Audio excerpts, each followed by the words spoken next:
सुरासम्पूर्णकलशं रुधिराप्लुतमेव च दधाना हस्तपद्माभ्यां कुष्मांडा शुभदास्तु मे।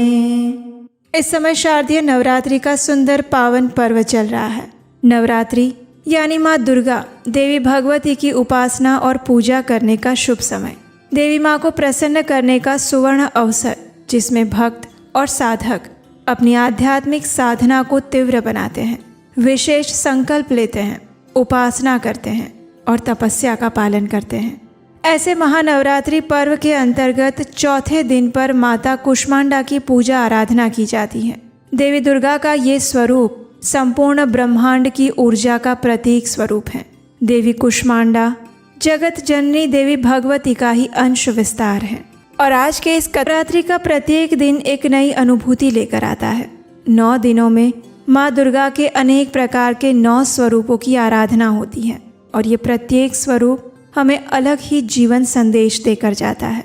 नवरात्रि के चौथे दिन पर माँ कुष्मांडा की पूजा की जाती है। क्या आपने कभी सोचा है कि इस अनंत ब्रह्मांड का आरंभ कैसे हुआ होगा, जब ना तो आकाश था, न पवन, न जल, न पृथ्वी, चारों ओर सिर्फ अंधकार था और उस समय अचानक एक दिव्य प्रकाश फैल जाता है और सब कुछ उस प्रकाश पुंज से उत्पन्न होता है और वो अद्भुत प्रकाश स्वयं माँ कुष्मांडा थे। कु का अर्थ है छोटा, उष्मा का अर्थ है उष्णता या ऊर्जा और अंड यानी कि संपूर्ण ब्रह्मांड। ये वो शक्ति है जिसने अपने मंद स्मित के द्वारा, एक हल्की सी मुस्कान के द्वारा संपूर्ण ब्रह्मांडीय अंडे की रचना कर दी और वही है माँ कुष्मांडा। पौराणिक कथा के अनुसार एक समय जब चारों ओर संपूर्ण अंधकार छाया हुआ था, प्रकाश और तेज की एक बूंद भी नहीं थी, जीवन का कोई अंश भी नहीं था, उस समय देवी शक्ति ने अपने तेज के द्वारा एक अंड की उत्पत्ति की और वो ब्रह्मांड में विस्तृत हुआ। उन्होंने अपने स्मित मात्र से सूर्य, चंद्रमा, नक्षत्र और आकाश गंगाओं को जन्म दिया और यही कारण है कि उन्हें जगत जननी माँ कुष्मांडा कहा जाता है। माँ कुष्मांडा ने न केवल सृष्टि का निर्माण किया, अपितु उसमें प्राण, ऊर्जा और संचार भी भरे। माँ कुष्मांडा सिंह पर सवार होती है। उनकी 8 भुजाएं हैं, जिनमें वे कमंडलू, धनुष बाण, कमल, गदा, चक्र, अमृत कलश, जपमाला और वर मुद्रा धारण करती हैं। उनका ये स्वरूप इतना तेजस्वी है कि सूर्य भी उनकी छाया में अपनी शक्ति प्राप्त करता है।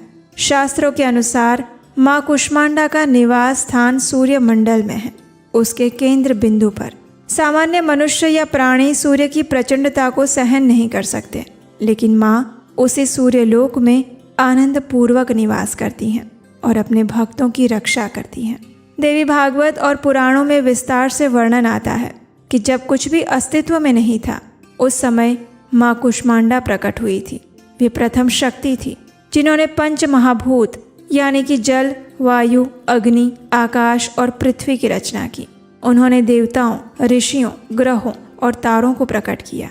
उनके एक स्मित मात्र से जीवन का नया प्रवाह आरंभ हुआ और इसीलिए उन्हें आदि शक्ति और सृष्टि की सर्जक कहा जाता है। माँ कुष्मांडा योग और ध्यान की भी देवी है। उन्हें अन्नपूर्णा स्वरूप भी माना जाता है, क्योंकि वे उदर अग्नि को शांत कर जीवों को पोषण और ऊर्जा प्रदान करती हैं। शास्त्रों में बताए गए अनुसार माँ कुष्मांडा की पूजा करने से भक्त को आयु, बल और स्वास्थ्य की प्राप्ति होती है।